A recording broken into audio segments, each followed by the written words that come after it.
Toppunktet for et andengrads polynomium. Det er et punkt, hvor parablen har sit maksimum eller sit minimum.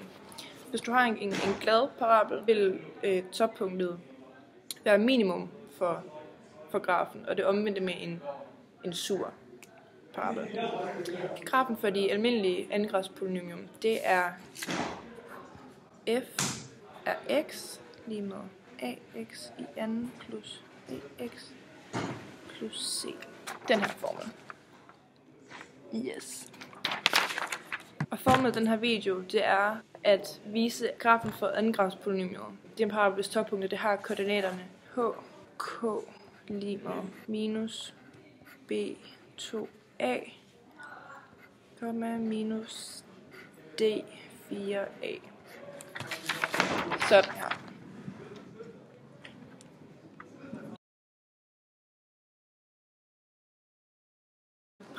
Parablen vil være symmetrisk omkring den lodrette linje gennem toppunktet.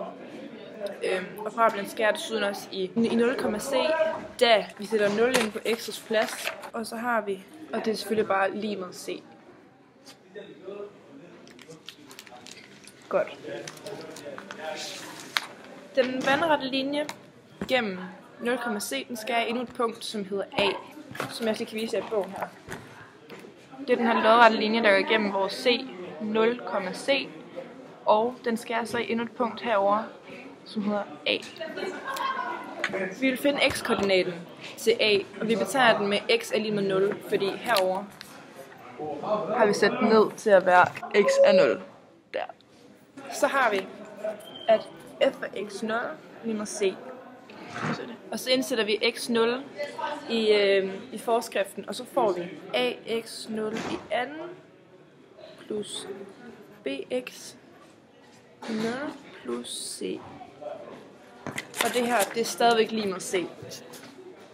Vi er det giver 0, og så vil c tilbage. Vi forkorter hele tiden, så det bliver nemmere for os at holde styr på. Det her, vi havde før, det bliver til a plus bx i 0. Så får vi det så til, at ax0 i anden plus bx0 er lige med 0. Fordi vi havde før et c på begge sider, og det minuser vi så bare væk fra hinanden på begge sider. Og derved har vi så et 0 tilbage. Hernede, det ax og b har til fælles, det er den her. Vi har sat den uden for parentesen. Og her, så har vi så det, der hedder, her kan vi bruge 0-reglen. Fordi enten skal, vi har noget, der giver 0. Enten skal x0 give 0, eller så skal ax0 plus b give 0. Og så ser vi, at vi har en løsning. Vi har faktisk to løsninger. Den ene, det er x0 lige med 0 hernede.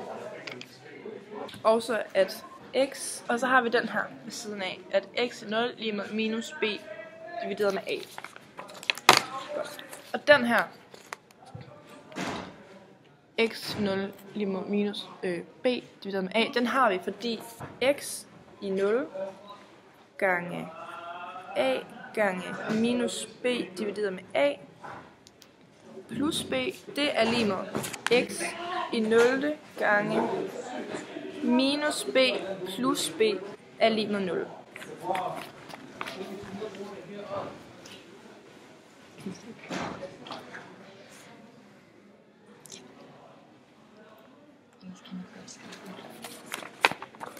Nu har vi så den søgte x-koordinat til a, som netop lyder på x i 0 lige med minus b divideret med a.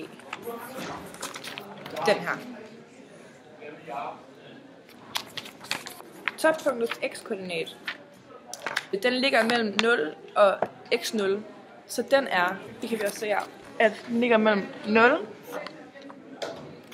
og x0, og midt imellem er der så en halv x0.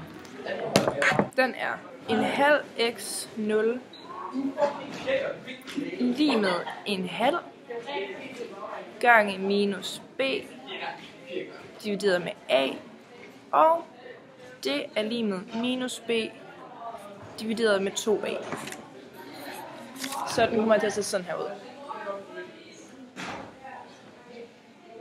Toppunktets y-koordinat, den fås ved at indsætte den her x-værdi, vi lige har fundet, ind i regneforskriften.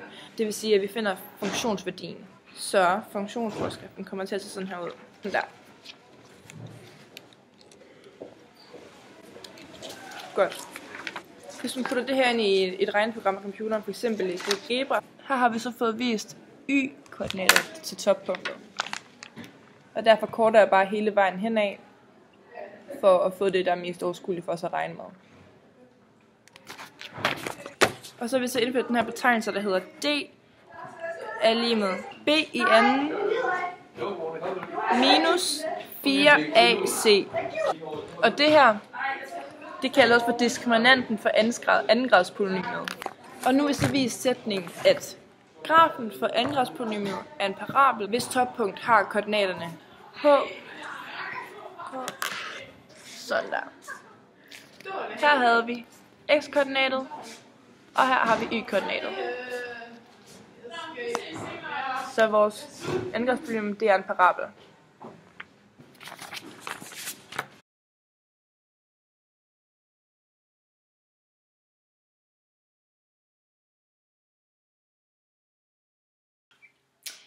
Jeg skal forklare lidt om, hvordan rødder og fortegn får konsekvenser for parabelens placering i koordinatsystemet. Men først vil jeg lige starte med at præsentere, hvad de her rødder og fortegn er.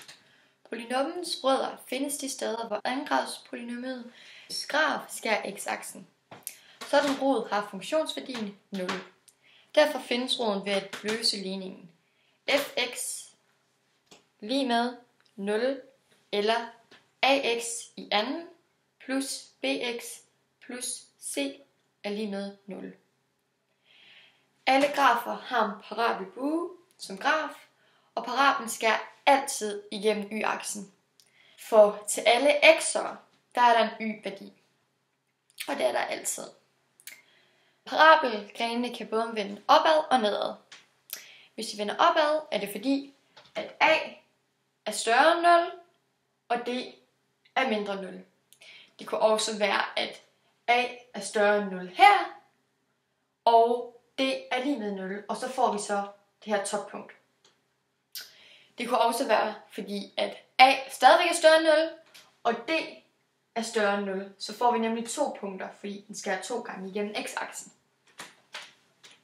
Så det er altid, hvis a er større end 0, at grenene kommer til at vende opad. Hvis grenene de skal vende nedad, så skal det være her, fordi at a er mindre end 0, og d er mindre end 0. Her, der er det fordi, at a stadigvæk er mindre end 0, og d er lige med 0. Og når d er lige med 0, så skærer den som sagt en gang ind i x-aksen. Det kunne også være, fordi at a igen er mindre end 0, og d er større end 0. Og når d er større end 0, så skærer den som sagt 2 gange igennem x-aksen.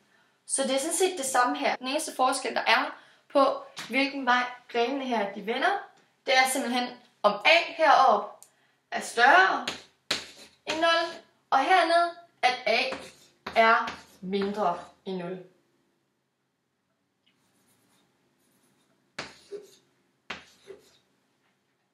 Så det er de 2 ting, de afhænger af, om buerne vender opad eller nedad. Så hvis d er mindre end 0, så skærer den aldrig igennem x-aksen. Det vil sige, at det er kun, hvis d er lige med 0, eller d er større end 0, at vi kan løse vores andengradsligning. Hvis d er mindre end 0, skærer den aldrig igennem x-aksen. Og det kan man se her. Her er d mindre end 0.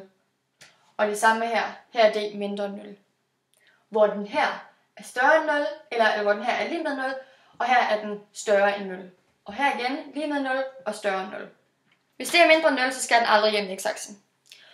Og det vil sige, at for at kunne løse vores andengradsligning, bliver vi simpelthen nødt til at have den her eller den her. At d er lige med 0, eller d er større end 0. Konklusionen er, at vi nu har redegjort for, hvordan andengradspolynomiet kommer til at ligge. Så nu har vi sådan set styr på det.